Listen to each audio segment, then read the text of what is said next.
Uma vida com propósitos. Dia 8. Planejado para agradar a Deus. Tu criastes todas as coisas e é para o teu agrado que elas existem e foram criadas. Apocalipse 4, versículo 11. O Senhor está contente com o seu povo. Salmos 149, versículo 4. Você foi planejado para agradar a Deus. No instante em que você chegou a este mundo, Deus, lá do céu, como testemunha invisível, sorria ao assistir o seu nascimento. Ele quis que você existisse, e sua chegada lhe deu enorme prazer. Deus não precisava criar você, mas decidiu criá-lo para a satisfação dele. Você existe para benefício, glória, propósito e prazer de Deus. Dar satisfação e viver para o prazer de Deus é o primeiro propósito de sua vida. Quando você entender plenamente essa verdade, jamais voltará a se sentir insignificante, pois isso prova o valor que tem. Se você é assim importante para Deus e se Ele o considera valioso o suficiente para mantê-lo consigo por toda a eternidade, como você poderia ser mais importante do que já é? Você é um filho de Deus e proporciona prazer ao coração dele. Mais que qualquer outra criatura. A Bíblia diz: Deus já havia resolvido que nos tornaria seus filhos por meio de Jesus Cristo, pois esse era o seu prazer e a sua vontade. Efésios 1, versículo 5. Um dos maiores dons que Deus lhe concedeu foi a capacidade de apreciar o prazer. Ele o criou com 5 sentidos e emoções para que você pudesse experimentar essa sensação. Ele deseja que você aprecie a vida, não que apenas a suporte. O motivo pelo qual você pode sentir prazer é que Deus o fez à sua imagem. Com frequência, esquecemos que Deus também tem emoções. Ele possui sentimentos intensos. A Bíblia diz que Deus sofre, fica enciumado e encolerizado, sente paixão, piedade, tristeza e comiseração, bem como alegria, regozijo e satisfação. Deus ama, sente prazer, exulta, desfruta e até mesmo ri. Gênesis 6, versículo 6. Êxodo 20, versículo 5. Deuteronômio 32, versículo 36. Juízes 2, versículo 20. 1 Reis 10, versículo 9. 1 Crônicas 16, versículo 27. Salmos 2, versículo 4. Salmos 5, versículo 5. E 18, versículo 19. E 35, versículo 27. E 37, versículo 23. E Salmo 103, versículo 13. E 104, versículo 31. E Ezequiel 5, versículo 13. E 1 João 4, versículo 16. Dar prazer a Deus é o que se chama adorar. A Bíblia diz: o Senhor se agrada somente daqueles que o adoram e confiam em seu amor. Salmo 147, versículo 11. Qualquer atitude sua que agrade a Deus é um ato de adoração. Como diamante, a adoração apresenta várias facetas. Seriam necessários vários livros para abordar tudo o que precisamos compreender a respeito da adoração. Mas nessa sessão estudaremos seus aspectos principais.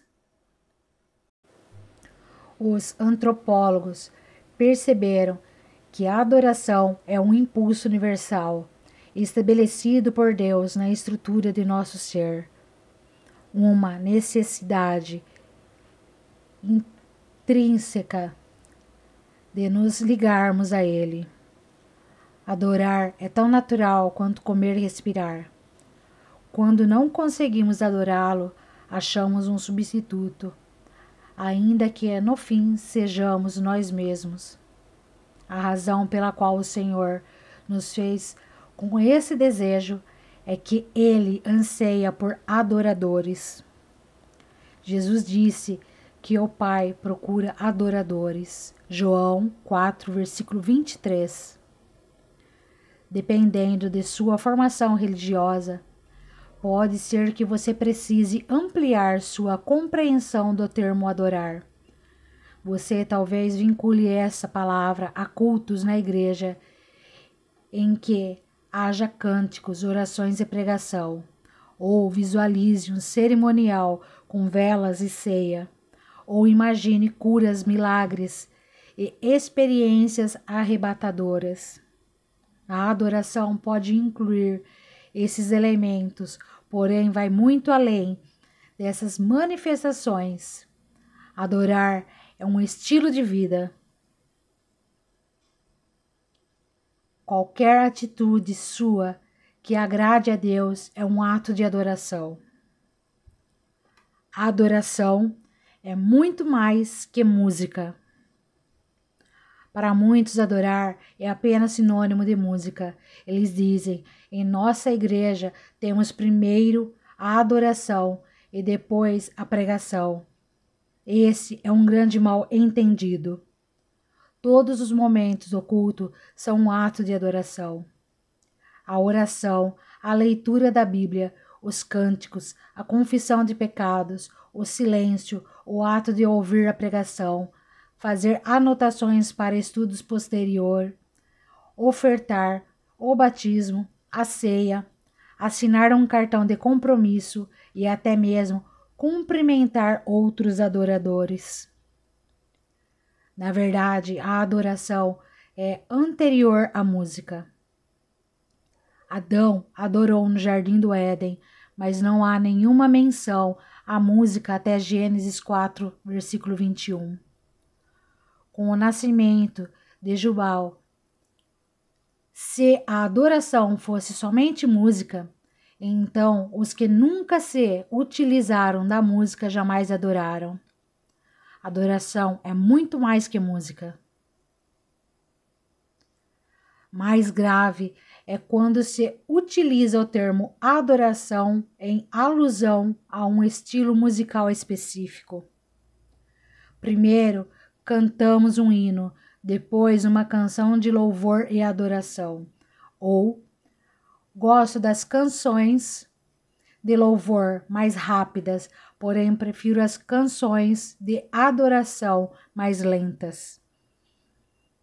De acordo com essa convenção, se uma canção for rápida, alta ou tocada por instrumentos pesados, podemos classificá-la como louvor. Mas se for lenta, tranquila e intimista, talvez acompanhada por um violão, então é adoração. Esse conceito de adoração com relação à música é equivocado, embora seja muito comum. A adoração não tem nenhuma relação com o estilo, volume ou andamento da música. Deus ama todos os tipos de música porque Ele inventou todas elas.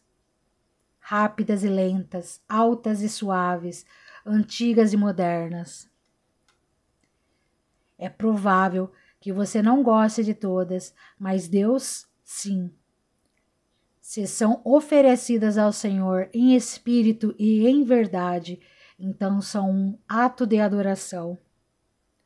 Os cristãos frequentemente discordam do estilo de música a ser utilizado na adoração, defendendo com entusiasmo seus estilos preferidos como se fossem os mais bíblicos ou mais reverentes.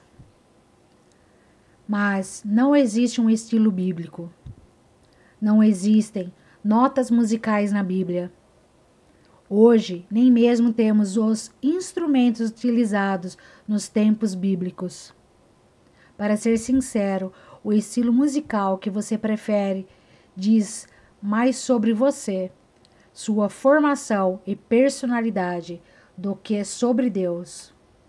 O som de um grupo étnico pode soar como um barulho para outro grupo, mas Deus gosta de variedade e aprecia todos os estilos. Não existe nada que possamos definir como música cristã. Existem apenas letra cristã. É a letra que torna uma canção sagrada, não a melodia. Não existem melodias espirituais. Se eu tocasse para você uma música sem a letra, não haveria como saber se é ou não uma canção cristã. A adoração não é para benefício próprio. Como pastor, recebo bilhetes dizendo: amei a adoração de hoje, foi muito bom para mim. Esse é outro mal-entendido a respeito da adoração. Ela não é para nosso benefício. Quando adoramos, nosso objetivo é agradar a Deus, não a nós mesmos. Se você alguma vez já disse: não aproveitei em nada a adoração de hoje, então você adorou pelos motivos errados. A adoração não é para você, é para Deus. Claro que a maioria dos cultos de adoração contém elementos de comunhão entre os irmãos, edificação e evangelização. E existem benefícios na adoração, mas não adoramos para nossa satisfação. Nossa motivação é glorificar e agradar ao Criador.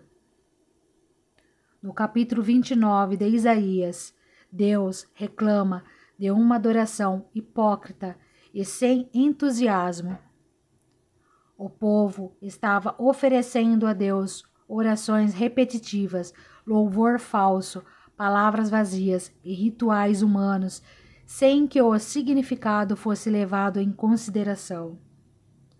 O coração de Deus não é tocado por uma adoração meramente tradicional, mas por paixão e compromisso. A Bíblia diz: esse povo se aproxima de mim com a boca e me honra com os lábios, mas o seu coração está longe de mim. A adoração que me prestam é feita só de regras ensinadas por homens. Isaías 29, versículo 13.